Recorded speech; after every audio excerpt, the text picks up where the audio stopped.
이번에 함께 하실 분은요, 여러분, 고전 이러면 왠지 좀 우리와 공감대가 형성이 될까, 어렵지는 않을까, 이런 생각이 드신 적이 있죠. 저는 사실 그랬거든요.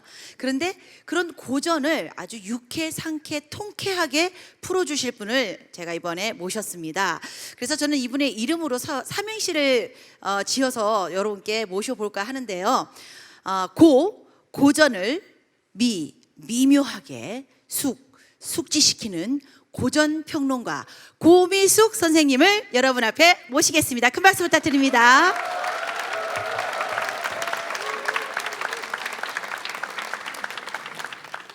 네, 고전을 미묘하게 해석하는 능력은 없고 그냥 일생에 아주 유용하게 그렇게 좋은 도구로 쓰고자 하는 또 그런 지혜를 많은 분들과 공유하고 싶은 이제 그런 일을 하고 있습니다. 오늘 제가 여러분께 들려드리고 싶은 주제는 에로스와 로고스라고 하는 건데, 자, 왜 에로스와 로고스라는 이제 주제를 설정하게 됐는지 먼저 이제 청년에 대한 얘기부터 풀어갈게요. 청년하면 무슨 단어가 뒤에 붙어야 될 것 같아요? 네, 실업, 백수, 취준생, 또 뭐가 있죠? 혼밥 쪽, 혼술 쪽, 연애 포기, 무슨 포기 해서 다 포기하고 그냥 다포 세대죠. 그래서 이제 그런 이야기가 이렇게 굉장히 이제 음울하게 우리 시대를 지배하는데, 그거에 대한 대안은 사실 또 더 음울해요. 결국 일자리 문제, 그리고 또 뭐가 있을까요? 청년 문제를 이렇게 풀어가는 해법으로 어떻게든 이제 애를 낳게 만들겠다, 그런 복지 예산, 이렇게 해서 전부 다 공통적으로 노동과 화폐가 기준이에요. 근데 이제 이걸 한번 잘 생각을 해보세요. 사람이 그 노동을 하기 위해 태어납니까? 또 돈을 위해서 평생을 사는 게 그게 좋은 삶입니까? 그런데 하물며 청년이 노동과 화폐가 그 청년의 삶을 다 지배한다면 그거 자체가 이미 출구가 없는 거예요. 그런데 이제 문제의 진단이나 또 세계 정치인 이 경제 지도자들이 풀어가는 방법도 그게 성공하든 실패하든 다 청년을 노동과 화폐의 그 소용돌이 안에서 구출할 생각은 하지 않습니다. 자, 그렇다면 이제 우리는 언제까지 그런 걸 해야 될까요? 언제까지? 제가 어렸을 때도 항상 세상은 어둡고 힘들고 올해가 가장 위기라고 했어요. 그래서 그걸 믿고 올해만 잘 참으면 평화가 오나 보다. 그래서 이제 계속 참았어요. 근데 언제부턴가 또 경제가 계속 위기라고 하는 거예요. 근데 이게 IMF 때 그러고 그다음에 2008년에 그러고 지금 2016년이 됐는데 또 그러고 있거든요. 그럼 도대체 언제 우리는 이제 돈으로부터 자유로워지고 좀 노동으로부터 벗어난 삶을 살 수 있습니까? 여러분 다음 세대는 가능할까요? 그래서 이제 그만 이런 식으로 이제 생각하고 말하는 걸 멈추고 좀 다른 관점에서 이 청년 담론을 접근해 보자. 그래서 그러면 이제 무엇을 기준으로 해야 되는가? 당연히 이 문명과 정치, 경제 이런 것들이 우리 삶에 어떤 출구를 주지 않는다면 이제는 자연, 생명, 그리고 우리의 몸, 이런 근원적인 문제로 들어가야 돼요. 그래서 우리는 생명을 가진 존재고 이 생명은 몸이라는 현장에서 일어나고 있는데 이 몸에 대해서 너무 모르잖아요. 여러분이 이제 알고 있는 몸은 아마 이 외모하고 수치일 거예요, 수치. 그러니까 몸을 소중히 여긴다 그러면 얼굴을 그 이목구비하고 수치를 소중히 여기는 거예요. 근데 이 얼굴의 기준도 또 몸매의 수치도 정해져 있죠. 다 아이돌로 정해져 있잖아요. 우리나라 젊은이들이 다 아이돌 같은 몸매를 가지면 정말 세상이 위험해집니다. 그러면 이 세상에 아마 살아가기가 너무너무 힘들어질 거예요. 거기에 어떤 휴식이 있고 거기에 어떤 평화가 있어요? 늘 그 몸매를 그냥 조이고 이거를 사람들에게 그냥 섹시하게 보이기 위해서 그거에 주력을 해야 되는데, 자, 그래서 우리는 진정으로 우리 자신을 알고 있는가? 어떤 철학자는 현대인은 자신으로부터 가장 먼 존재라고 했어요. 그러니까 너무 많은 걸 아는데 자신을 가장 모른다는 거예요. 여러분도 마찬가지예요. 여러분 자신을 얼마나 알고 있습니까? 아니, 알려고 하고 있어요? 나를 알고 싶다가 있어요? 다 바깥에 있는 정보로 나를 그 안에 끼워 맞추는 거예요. 그러면 나는 뭐냐면 도구화 되는 거예요. 자, 그러면 청년은 이렇게 청춘을 도구화하면 그러면 언제 인생을 인생 자체로 돌볼 수 있습니까? 결혼한 다음에, 중년이 된 다음에, 노년이 된 다음에, 언제? 죽기 직전에? 죽은 다음에 하실 거예요? 사후에? 예? 영원히 그런 시간은 오지 않습니다. 그래서 정말 청년 담론의 기준을 바꿔야 하는 시대가 저는 도래했다고 생각을 해요. 그래서 이제 자연, 생명, 우리의 몸, 우리의 무의식 이런 것들을 기준으로 삼을 때 거기에 이제 어떤 지도가 그려지냐면 우리는 이 봄, 여름, 가을, 겨울이 없는 곳에서 살지 않습니다. 어디를 가도 시간, 공간이 다 사계절로 펼쳐져요. 그래서 이 세상이 사계절이라면 인생도 사계절이에요. 청춘, 중년, 장년, 노년 이게 봄, 여름, 가을, 겨울이죠. 그럼 청춘은 당연히 청년은 당연히 청춘이에요. 그래서 청춘이라고 해요. 그러면 봄이라는 게 무엇인가를 잘 살펴보면 지금 청년들이 어떻게 살아야 되는지가 답이 나옵니다. 봄이 뭡니까? 얼어붙은 땅을 뚫고 이렇게 막 그 솟아오르는 거죠. 스프링이라 그러잖아요. 그리고 동양에서는 동청룡이라는 별이 뜨면 봄이 오는 거예요. 동쪽에서 바람이 불어서 언 대지를 녹이면서 흔들어 놓고 그 흔든 틈, 그 균열된 사이에 초목이 막 생성되는 거예요. 이게 바로 청년이거든요. 그럼 청년의 몸에도 이런 현상이 일어납니다. 생리적으로. 10대 중반, 15, 6살부터 20대까지는 온 몸에서 이제 겨울의 대지가 막 흔들리면서 초목이 생성되듯이 뭔가가 막 솟구쳐요. 여러분도 매일매일 그걸 느낄 겁니다. 이렇게 뭐가 움찔움찔하지 않아요? 그리고 근질근질하고 그리고 자꾸 뭔가 향해 달려가야 될 것 같고 무슨 일이라도 저질러야 될 것 같은 그런 생리적인 어떤 변화, 이게 청춘인데 바로 이것을 이제 에로스라고 할 수 있어요. 그러면 이 에로스를 동력으로 삼아서 세상을 향해 달려가는 거예요. 그게 청춘이에요. 인생의 봄이에요. 자, 이제 그런데 우리 시대 청년들은 너무 뭐라고 할까, 얌전하다고 말해야 되나? 너무 적막하다고 해야 되나? 그래서 고민을 물어보면 무기력이라고 말합니다. 그리고 인생이 공허하다고 말해요. 여기 계신 분들도 그런 거를 많이 느낄 거예요. 그러면 이거는 봄이 아니죠. 봄은 그런 시간이 아니거든요. 그럼 왜 이렇게 무기력하고 공허한 청춘이 이렇게 많아졌을까? 그런데 여기 지금 대학도 너무 아름답고 좋은 캠퍼스고 가는 곳마다 너무 시설이 좋아요. 정말 친환경의 그 최고의 첨단 시설이 있단 말이에요. 물질적으로도 풍요롭고 외모적으로 보면 제가 대학 다닐 때하고 완전히 인종 개량이 됐어요. 너무 잘생기고 너무 이렇게 늘씬해요. 예전에는 5등신도 찾기가 힘들었어요. 지금은 기본적으로 7등신, 8등신, 9등신까지 심지어 정말 9등신이 되면 그거는 사람으로 살기 어렵습니다. 그런데 이렇게 이제 외모, 그러니까 겉이 이렇게 아름다워졌는데 근데 왜 이렇게 속이 공허해졌을까요? 왜 봄을 누리지 못할까요? 그래서 제가 이제 분석을 했어요. 도대체 왜 그런가?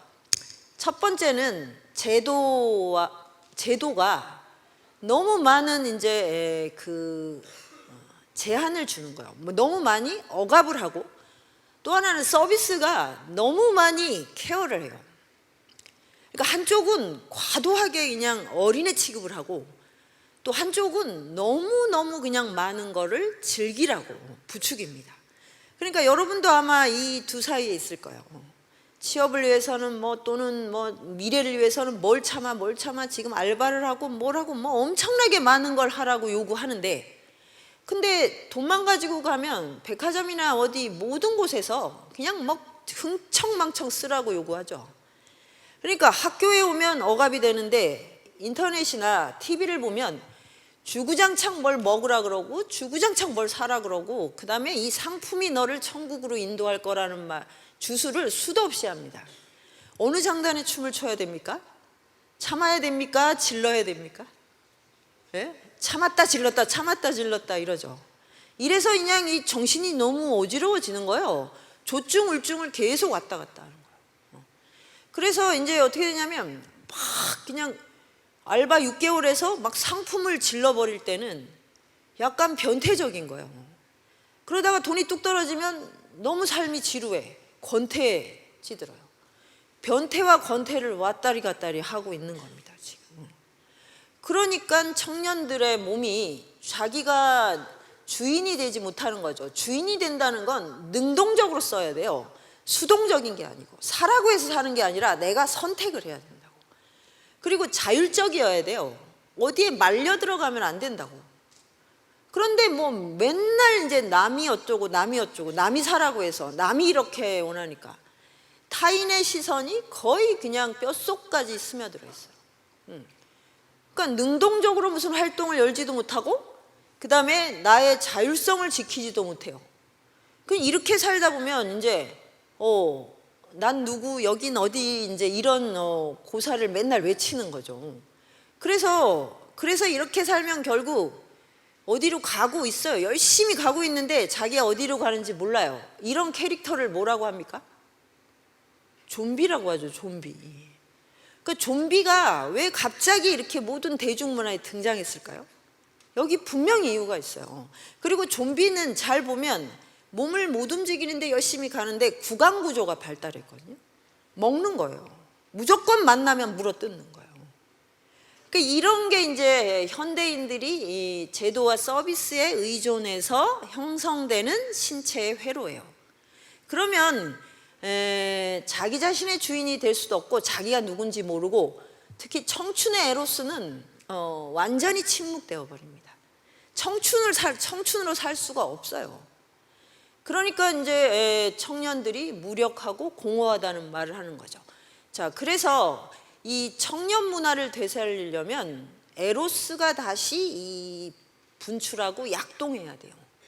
그러니까 무슨 취업률을 높이고 그 다음에 경제 성장을 약속하고 일자리를 보장할 때가 아니에요. 청춘답게 살게 해줘야 돼요. 그러려면 에로스, 그러니까 에로스가 뭐야? 에로스 그러면 뭐 연애하고 뭐 성 이런 게 떠오르지만 그거는 생명의 원동력이에요. 거기에서 시작해서 타자를 향해서 맹렬하게 돌진하는 힘입니다. 그러니까 뭐 움찔움찔하고 막 근질근질한 건 뭐냐면 세상이 너무나 지금 궁금하고 호기심이 가득 차고 그 다음에 만나는 사람마다 다 신기해야 돼요.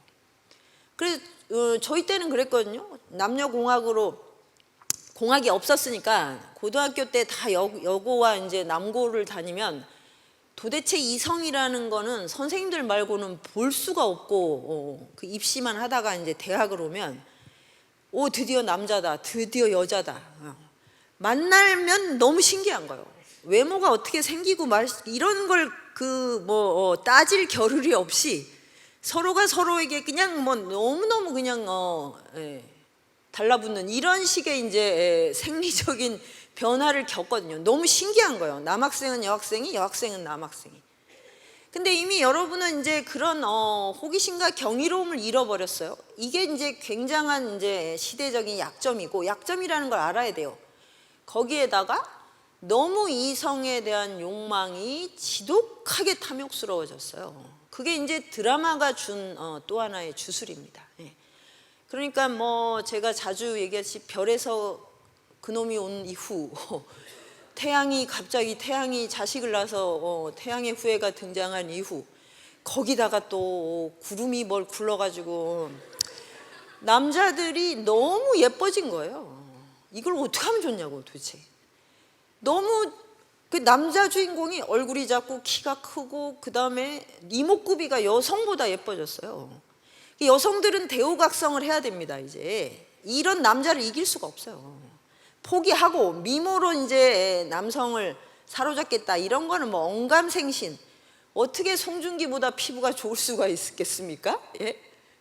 박보검보다 더 그렇게 곱상하게 생길 수가 없어요. 그 옆에 가면 다 그냥 어떤 여성도 장군감이 돼버려요. 그러니까 이제 그럼 어떻게 하냐, 여성이 이제 그런 외모에 대한 스트레스로부터 벗어나서 당당하게 신체의 능동적 에너지로 그런 예뻐지는 남자들을 사랑을 해줘야죠. 이런 길을 가야 됩니다.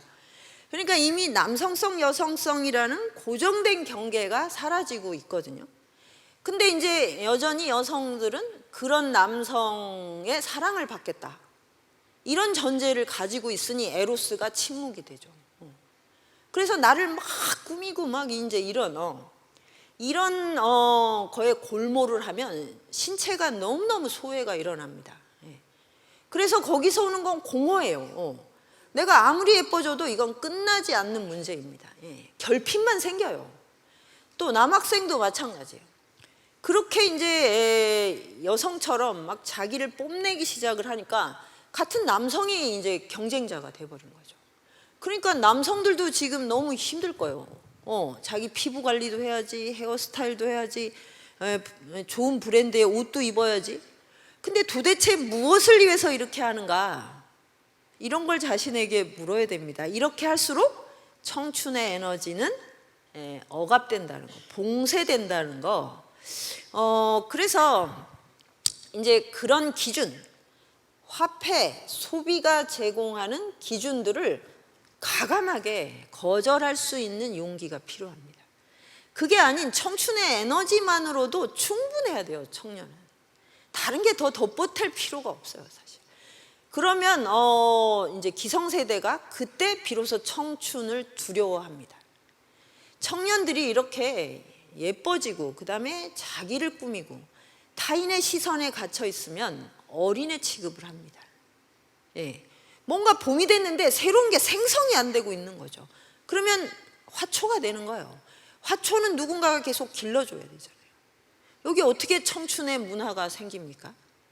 그리고 이 길에는 도무지 답이 없어요. 이렇게 한다고 해서 일자리가 늘어나지도 않고 경제가 성장할 리도 없어요.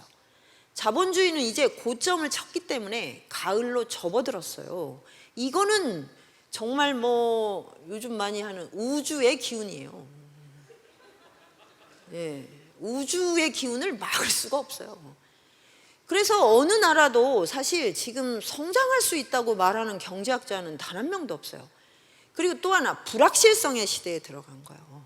20세기는 모든 걸 통계와 어떤 여론조사로 이렇게 예측할 수가 있었어요. 이제 더 이상의 예측은 불가능해요. 그런데 그러면 이 불확실성의 시대를 어떻게 살아가야 되는가? 아주 자유롭고 유연하게 살아가면 돼요. 그래서 이제 필요한 건 어떤 어설픈 스펙이 아니에요. 진짜 내 신체의 에너지예요. 이것만 있으면, 이 기본기만 있으면 이 불확실성의 시대를 아주 유연하게 헤엄칠 수 있습니다. 그래서 자기 신체를 정말로 이제 소중히 여겨야 되는데, 청년은 그 무엇보다 에로스적인 이 충동을 절대로 억압 봉쇄하지 말고 그 야생성을 꽃피우라고 꼭 당부하고 싶어요. 자, 그러면 이 에로스, 그건 타자를 향해 돌진하는데 경험도 없고 그 다음에 내가 시행착오를 아직 하지 않았어요. 그럼 무수히 많은 이제 그 안에 자충우돌이 일어나게 됩니다. 그래서 뭘 하든 다 이제 실수투성이가 돼요. 이 실수를 두려워하지 않는 게 에로스예요.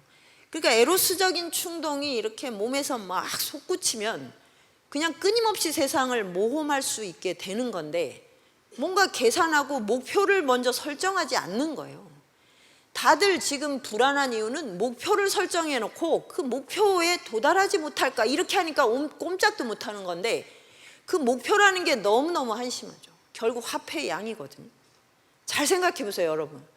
여러분이 지금 정말 움켜쥐려고 하는 게 무엇인가? 어떤 관계, 활동, 내 삶의 비전이 아니라 화폐의 양이라고요. 그러니까 불안한 거예요. 그러면 화폐가 있으면 안 불안해집니까? 그러면 그렇게 많은 돈을 가진 사람들은 왜 저렇게 이상한 짓을 합니까? 우리가 매일같이 보고 있잖아요. 매일같이. 저렇게 많은 돈을 가지고 저렇게 많은 권력을 가졌는데 왜 그 마음에 단 한순간도 평화가 없었던 거예요. 그래서 이건 좀 딴 얘기지만 저는 그 차은태 씨가 머리가 많이 빠진 걸 보고 마음이 진짜 아팠거든요. 정말 하룻밤도 편한 날이 없었겠다. 그러니까 40대에 머리가 어떻게 이렇게 몽창 빠질 수가 있어요. 그러니까 이게 이 몸몸에 불을 지르는 거예요. 그런 것들을 갖는다는 게 절대 내 삶을 돌보는 것이 아님을 몰랐던 거고, 그런 교육을 우리나라에서는 한 적도 없어요. 여러분도 마찬가지예요. 그래서 그것이 절대 화폐의 양, 내가 누리는 권력이 절대로 나로 하여금 이 평정을 주지 않습니다. 그래서 이 에로스의 충동이라는 것에 내가 청춘을 맡기면 그 다음에는 목적이 없어야 돼요. 그럼 뭐가 남냐? 사람을 만나는 거예요. 사람, 타자. 타자와 접속하기 위해서 물불을 가리지 않아야 돼요. 청춘은. 그러니까 봄에 피어나는 꽃들을 보세요. 뭘 압니까? 근데 그냥 옆에 뭐 내가 결합할 수 있는 건 닥치는 대로 하는 거예요. 나무와 초목들. 그래서 닥치는 대로 타고 올라가고 닥치는 대로 그냥 뻗어 나가는 거예요. 그러다 보면 여름이 와서 자기의 꼴이 형성이 되는 거거든요. 그래서 사람을 만나야 됩니다. 사람. 이성을 만나면서 사랑도 해야 되고, 그리고 사랑은 특별한 한 사람에게 일어나는 사건이잖아요. 그러니까 사랑만으로는 안 돼요. 우정이 필요하고, 우정의 가장 최고의 경지는 사제관계예요. 그래서 스승을 만나야 돼요. 책에서건 실제에서건 아니면 내가 어떤 먼 시대 속에서건 이 사제관계를 만나서 이게 스승과 우정이 하나가 될 때 그때 내 인생이 바뀝니다. 저도 그랬어요. 제가 제 인생을 바꾸는 큰 변곡점에는 언제나 친구 같은 스승을 만났어요. 그 열할기, 연암 박지원의 열할기를 만났을 때도 바로 그런 엄청난 변화가 일어났어요. 그 다음부터 인생이 너무 자신만만해졌어요. 세상에 어떤 가치에 휘둘릴 필요가 없어졌어요. 왜 이런 엄청난 비전과 백그라운드를 포기하십니까? 자, 그래서 이렇게 달려가는 것, 세계와 인간, 이걸 향해 달려가는 힘, 그게 에로스인 거예요. 근데 이 에로스는 굉장히 이제 카오스적인 힘이에요. 청년이 뭐 물불 안 가리고 자충우돌하는 거가 뭐 규칙적이고 예측할 수 있는 게 아니잖아요. 그러면 이 카오스를 향해 달려갈 때 거기에 어떤 리듬과 비전을 주는 걸 로고스라고 해요. 그러니까 청년기에는 에로스와 로고스가 함께 있어야 돼요. 로고스는 지성, 지혜, 진리에 대한 열정입니다. 청년을 가장 뜨겁게 흥분시키고 가장 설레이게 하고 가장 자기 자신으로부터 떠나서 새로운 존재가 되고자 하는 그 원동력이 로고스예요. 인간은 이렇게 두 발로 서서 산 이래 진리에 대한 열정을 포기한 적이 없습니다. 그러니까 뭐 10만 8천 리의 길을 가고 또 지옥국까지라도 갈 수 있는 힘은 로고스예요. 그런 걸 기꺼이 감내할 수 있는 것입니다. 그래서 이 진리가 주는 신체적 기쁨을 느낀 사람들은 절대로 그 이전으로 돌아가지 않아요. 그러면 대학은 그야말로 청춘의 황금기죠. 에로스와 로고스가 교차하니까.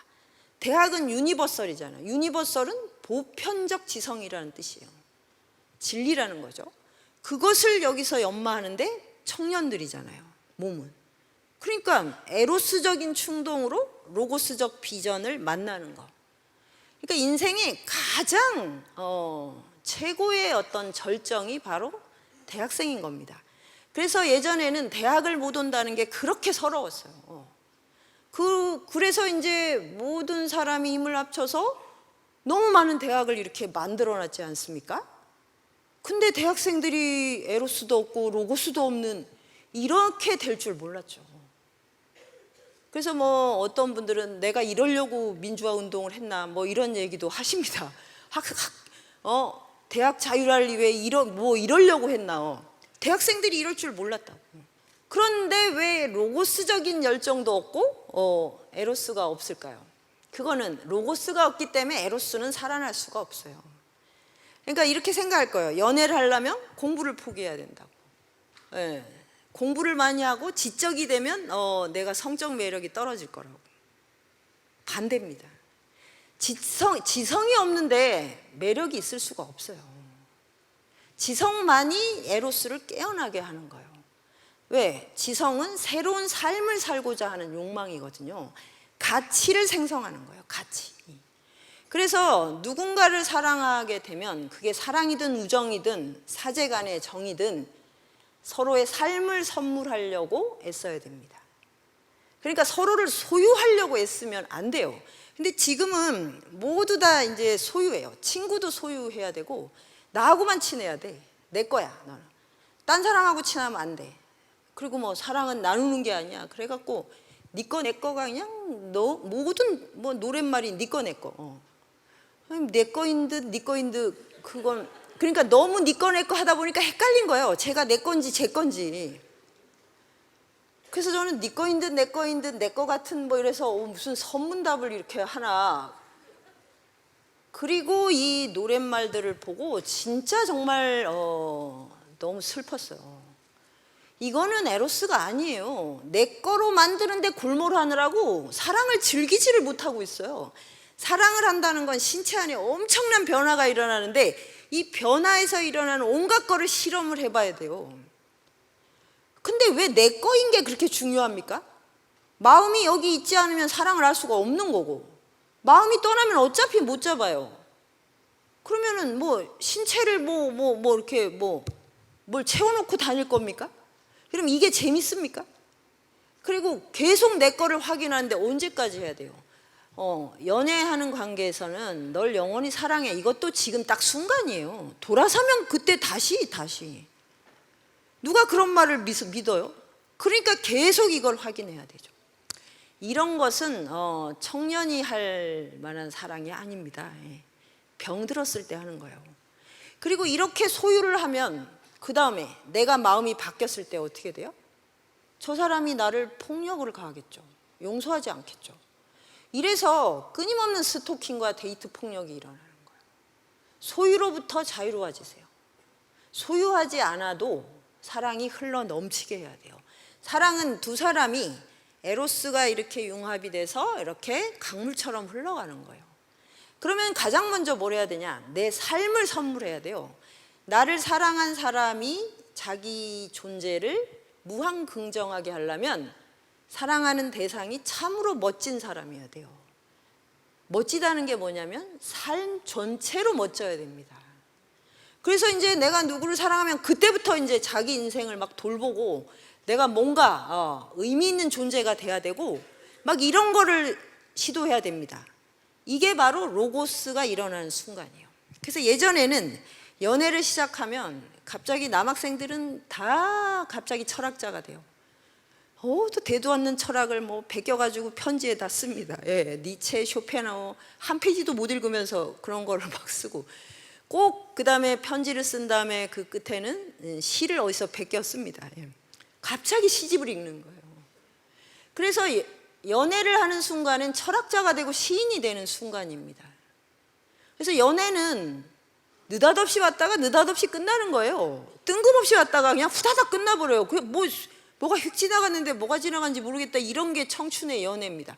그런데 뭘 남기냐면 나에게 철학과 시를 남기죠. 그래서 로고스가 남는 거예요. 저도 고등학교 때 수학 선생님을 너무 짝사랑해가지고 접근할 방법이 수학을 잘하는 것밖에 없다. 그래서 모든 수학 그 풀이를 다 외워버렸어요.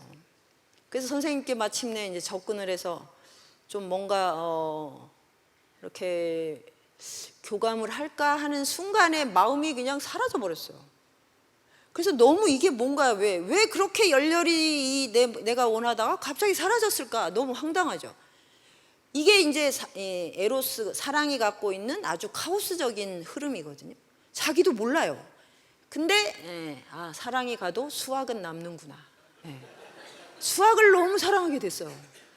그래서 그 선생님을 사랑할 때 배운 대목이 이 로구라고 하는 로구와 수열이었거든요.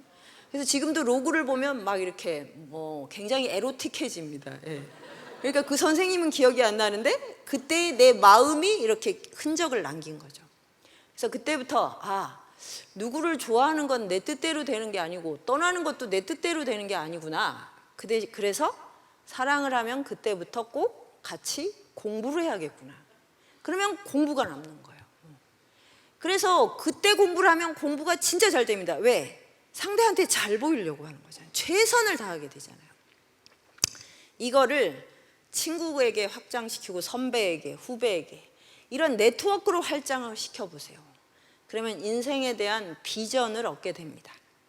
그래서 뭐 사랑도 가고, 그 다음에 나중에 내가 한푼 없는 빈손이 되고, 그 다음에 뭐 아무것도 가진 게 없지만 나는 인생 생로병사 전체를 살아갈 수 있는 그런 아주 든든한 정신적 백그라운드를 갖게 되는 거, 그게 로고스예요. 그리고 인간은 어차피 죽기 때문에 죽음에 대한 질문과 해석을 하지 않으면 영원히 불안해서 벗어날 수가 없어요. 그래서 모든 지성의 출발은 죽음이에요. 죽음. 소크라테스도, 공자도, 부처도. 그래서 이런 질문하는 능력을 청년기에 터득을 해야 됩니다. 인생에 대한 질문. 그래서 이 질문이 깊어지면 죽음이 무엇인가에 대해서 질문하게 돼요. 그거는 뭐냐? 질문하면 마주하게 된다는 거예요. 죽음을 마주하게 된다. 마주하지 않고 내가 두려움에서 벗어날 수 있는 적은 없어요. 어떤 누군가가 두렵다면 반드시 한 번은 마주해야 돼요. 도망가거나 숨거나 덮어서 해결되는 일은 세상에 없습니다. 살아보면 그래요. 어떤 비밀도 비밀 자신이 스스로를 폭로하게 돼 있어요. 그래서 결국 나를 무너뜨리는 건 나 자신이지 나의 라이벌이나 나의 정적이 아니에요. 다 스스로 괴멸되는 거예요. 그래서 이제 나를 구하는 것도 그러면 나겠죠. 그러니까 나의 죽음이 가장 두려움의 원천이라면 죽음과 대면해야 돼요. 근데 바로 이 대면의 기술, 죽음에 대한 지혜, 이런 게 고전이 몇 천 년 동안 했던 일이거든요. 그래서 고전과 접속을 해야 됩니다. 대학은 바로 그런 걸 하는 거고, 대학의 모든 공부가 사실 고전을 압축한 거예요. 그러니까 이 기본기를 터득해 가는 것이 이제 로고스라고 할 수 있죠. 그러면 이제 종합을 하면 에로스가 굉장히 다이나믹하고 충동적이고 카오스적인 힘이라면, 이 힘에 리듬을 부여하고 어떤 방향을 부여하는 지평선, 그게 로고스예요. 지평선은 절대 도달할 수 없어요. 근데 내 앞에 있는 거예요. 그러면 어떻게 합니까? 끝없이 달려가는 거예요. 달려가도 도달이 안 돼요. 그럼 왜 달려가냐고? 지평선이 있으니까 달려가는 거예요. 그래서 달려간다는 사실 자체가 지평선의 힘이에요. 그러니까 공부는 끝이라는 게 없어요. 목적도 없어요. 목적이 있다면 삶 자체가 목적이에요. 그래서 인생의 모든 순간이 공부여야 됩니다. 그냥 책 보는 시간, 시험 보는 시간, 그 다음에 학점 따는 시간, 이거는 공부의 아주 끄트머리에 불과한 거예요. 살아있는 모든 순간이 공부인데, 그 공부는 사람을 통해서 하는 겁니다. 사랑과 우정, 그 다음에 사제 간의 교감. 그런 이제 그 교감의 능력을 터득을 하면 이제 내가 어른이 됐을 때 비로소 나의 네트워크를 만들 수 있어요. 그게 바로 이제 에로스와 로고스가 같이 이렇게 흘러가는 그런 삶의 현장이라고 할 수 있습니다. 그래서 이 기본기를 익히려면 신체가 가장 중요해요. 다른 스펙은 필요 없어요. 청년의 그 진솔함, 청년이 갖고 있는 우직함, 그리고 뭐 정말 앞뒤 가릴 줄 모르는 그런 무모함, 이런 야생적 에너지를 절대로 그렇게 상품과 소비로 교환하지 말고 그걸 마음껏 꽃피워야 됩니다. 그런데 이제 그 뒤에 비전이 있어야죠. 그거를 이제 배울 수 있는 게 대학이고, 대학이 아니어도 네이버에 들어가면 이 세상의 모든 고전이 다 번역돼 있어요. 그래서 나는 뭐 책이 없어서, 그 다음에 뭐 집안이 가난해서, 뭐 시골이라서, 이런 어떤 핑계도 불가능한 시대가 됐어요. 그러니까 뭐 어디에 있어도 전 세계 최고 지성의 결과물을 직접 접할 수 있게 됐다. 그리고 우리가 고전을 만나면 어떻게 됩니까? 시공이 확장되잖아요. 소크라테스를 만나고 공자를 만나고 주자를 만나고 연안 박지원을, 이 엄청난 시공의 확장, 이것을 왜 포기합니까? 그러면 그게 바로 내 인생이, 또 내 신체가 그렇게 증식되는 것인데, 이런 이제 능동성과 자율성을 갖고 있으면, 그러면 이 글로벌 시대에, 그리고 이 디지털 시대, 전 세계가 연결되어 있는 이 시대에 어디를 가도 나는 내 삶의 현장을 확보할 수 있어요. 국경이 엄청나게 낮아졌고 언어의 장벽도 낮아졌잖아요. 지금 여러분 세대는 사실 국경이라는 게 별 이렇게 의식화되지 않아요. 그리고 영어가 더 익숙한 시대예요. 그러면 이런 신체로 그 스마트폰을 들고 이렇게 전 세계 어디를 가도 내가 접속을 할 수 있다는 겁니다. 여기에 필요한 건 내 신체성이에요. 그래서 그런 이제 야생성만 있으면 알래스카에 가도 북극곰이랑 소통할 수 있어요. 그리고 아프리카에 가면 뭐 코끼리하고도 교감할 수 있어요. 그러면 거기에서 뭐가 일어나냐? 어떤 사건이 일어난다는 거죠. 이 사건을 스토리로 만들 때 글쓰기가 탄생하는 거예요. 그래서 지성의 가장 결정적인 장면은 글쓰기입니다. 글쓰기. 그러면 로고스가 뭐냐고 이제 아주 구체적으로 묻는다면, 진리에 대한 열정을 그럼 어떻게 훈련합니까? 라고 묻으면 간단해요. 읽고 쓰고 말하는 거예요. 우리가 저 사람이 지성이 있는지 없는지는 말을 들어보면 그냥 압니다. 글을 보면 압니다. 어떤 책을 읽는지 보면 알아요. 성적이 얼마인지, 스펙이 얼마인지 보고 알 수 없어요. 우리가 매일 검찰 포토라인에 서 있는 분들을 보잖아요. 그분들은 공부 정말 잘하시는 분들이에요. 근데 지성을 연마하는 시간은 없었겠죠. 지성의 기쁨을 모르면 모두가 다 화폐를 향해 달려갑니다. 그 다음에 화폐로 소비를 하고 화폐로 사람을 지배하는 쾌감을 누리고 싶어 해요. 우리 안에도 그런 유혹이 끝도 없이 있어요. 돈이 많으면 상품을 소유하고 사람을 지배하는 쾌감을 누릴 수 있다는 걸 다 알고 있습니다. 그런 게 이제 지금 우리가 보고 있는 이런 권력의 현장이거든요. 거기에는 진정한 기쁨은 없어요. 인간의 몸이 지복감을 느끼는 거는 지성의 환희밖에 없습니다. 신체적으로 그래요. 우리가 이렇게 서 있기 때문에 하늘을 보고 땅을 보고 있잖아요. 천지를 연결하고 있다고요. 천지를 연결한다는 건 뭐냐? 천지의 모든 걸 알고 싶기 때문에 이렇게 선 거예요. 그리고 뇌세포가 무한대거든요. 왜 이렇게 많은 세포가 필요합니까? 쓰지도 않는데? 어디다 쓸 거예요, 이거? 그러니까 이거 쓸 데가 없으니까 자꾸 얼굴을 줄이려고 하는 거예요. 그래서 작은 얼굴 만들려고 그냥 뇌를 줄이지를 못하니까 이제 턱만 깎고 이러고 있는 거죠. 얼굴이 작으면 사람과 교감을 못 해요. 얼굴이, 그래서 일단 한국인은 넓적해야 됩니다. 넓적. 그래야 거기 재물도 들어오고 사람도 들어온다고 얘기하는 거예요. 근데 뇌세포가 왜 이렇게 무한하냐? 우주가 무한하기 때문에 그래요. 그러니까 인간은 무한에 대한 끝없는 열정을 가지고 있는 존재예요. 그래서 이거를 가동시키려면 이 아래 단전에 있는 에로스를 끌어올려서 여기를 움직여야 돼요. 이것만 하면 여기가 뜨거워져서 이렇게 붕괴가 돼버리거든요. 이게 신체가 이렇게 상하로 소통하는 원리입니다. 그래서 여기 우리가 심장 아래 단전이 있는 곳이 움직여야 여기도 작동을 하거든요.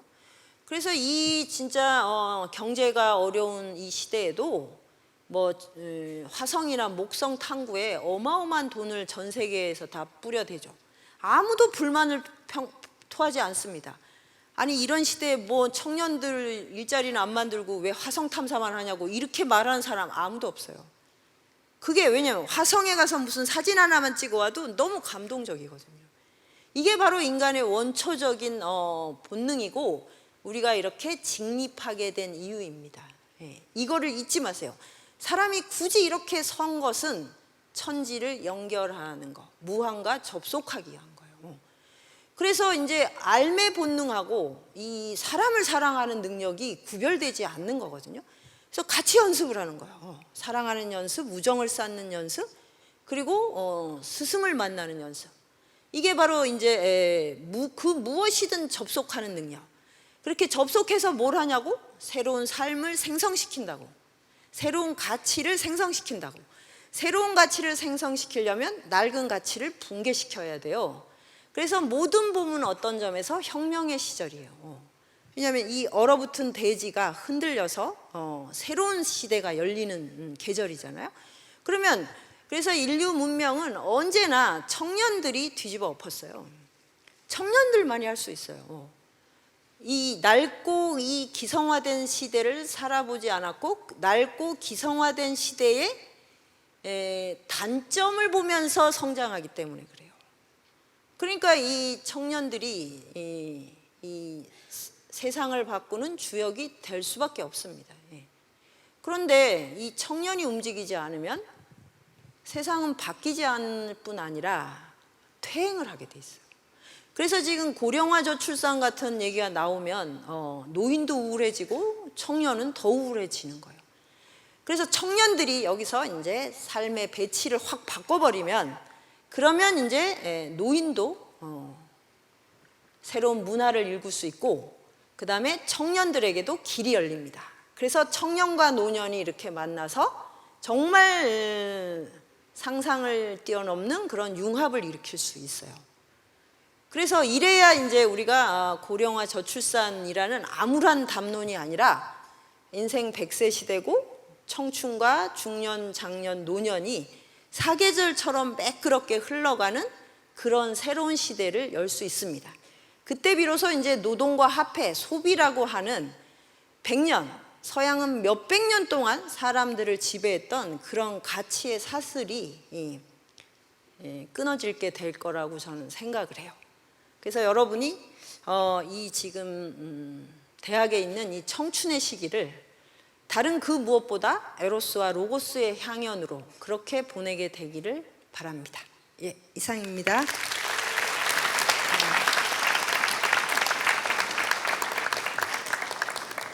네, 이제 우리 선생님께 질의응답을 하는 Q&A 시간을 갖도록 하겠습니다. 뭘 하고 싶은지 모르겠어요. 무엇부터 시작해야 될까요? 그러면 일단 사랑을 하고 친구랑 우정을 나누세요. 뭘 할 필요가 없어요, 사실은. 그러니까 무엇이 되고 싶다는 거에는 항상 어떤 직업이 먼저 떠오르는 거, 이거는 정말 옳지 않아요. 우리는 어떤 직업을 갖기 위해 태어나는 게 아니에요. 어떤 종류의 활동을 하고 싶은 거예요. 그래서 뭘 할지 모르겠다, 꿈이 없다, 너무 당연해요. 없어도 돼요. 그럼 뭘 해야 되냐면 사람을 만나야 돼요. 그거는 아주 보편적 진리예요. 친구랑 노세요. 친구를 사귀세요. 그 중에 이제 또 정말 내 몸을 움직이는 그런 사람이 있으면 사랑을 나누고, 그 사람이 나를 원하지 않으면 짝사랑을 열심히 하세요. 짝사랑에도 그 아주 세밀한 그런 어떤 변화가 있어요. 저는 짝사랑을 많이 해봐서 굉장히 많은 기술을 터득했어요. 짝사랑이 굉장히 어떤 점에서 경제적이고 그다음에 시간도 많이 안 들고 그리고 이렇게 혼자서 다 체험할 수 있어요. 그런 점에서 아주 성숙해질 수 있는 기회입니다. 그런 걸로 절대 자신을 격화시킬 필요가 없어요. 사랑이 먼저인가요? 우정이 먼저인가요? 아니 이걸 선택할 수 있어요? 네? 근데 대부분은 우정이 먼저죠. 아니 먼저라는 게 뭔지 모르겠는데 학교에 가면 친구를 먼저 사귀지, 학교에 가자마자 누구한테 빠집니까? 그거는 진짜 힘듭니다. 아무리 잘 빠지는 체질을 타고났더라도. 그러니까 일단 친구가 너무 좋아야 돼요. 그리고 실제로 좋아요. 학교 가는 이유가 다른 게 아니라 친구 만나러 가는 거잖아요. 근데 이 힘이 언제부터 약해졌어요. 그러니까 이거는 왜 그럴까 하면 우리나라 교육이 친구가 소중하다고 안 가르쳐 주거든요. 그래서 엄마들도 학교 가서 친구를 많이 사귀어라 이렇게 하지 않고 그냥 친구를 그냥 어떻게든 이겨야 될 대상으로 만들어 버려서 이게 스탑되는 거죠. 그러면 친구와 우정을 못 나누는데 사랑을 할 수 있어요? 사랑은 그것보다 훨씬 더 고난도예요. 그래서 친구가 하나도 없는 사람이 누군가하고 사랑에 빠지면 거의 90% 스토커가 돼요. 이런 일, 저는 그래서 그런 성범죄를 유심히 보는데 거의 다 성범죄를 일으키는 사람들의 공통점이 친구가 없어요. 우정을 배우지 않으면 누구를 진심으로 사랑하는 게 가능하지 않아요. 오로지 소유를 하게 돼 있어요. 이 점을 꼭 명심을 하고 내가 누구를 사랑하려면 많은 사람과 친구가 되는 능력을 먼저 키워야겠다. 그리고 내가 누구를 사랑하게 됐으면 그 사람이 많은 친구가 있는지를 먼저 봐야 돼요. 없으면 친구를 만들도록 해줘야 돼요. 나만 보고 있으라 그러면 이건 정말 치명적이 됩니다. 네, 콜라겐이 풍부해서 통통하고 한국의 전형적인 원주민인 저는 친구가 정말 많아요. 교수님의 그 이론이 딱 맞는 것 맞네요. 같습니다. 네. 그것도 인정해 주시니까 정말 감사하고요.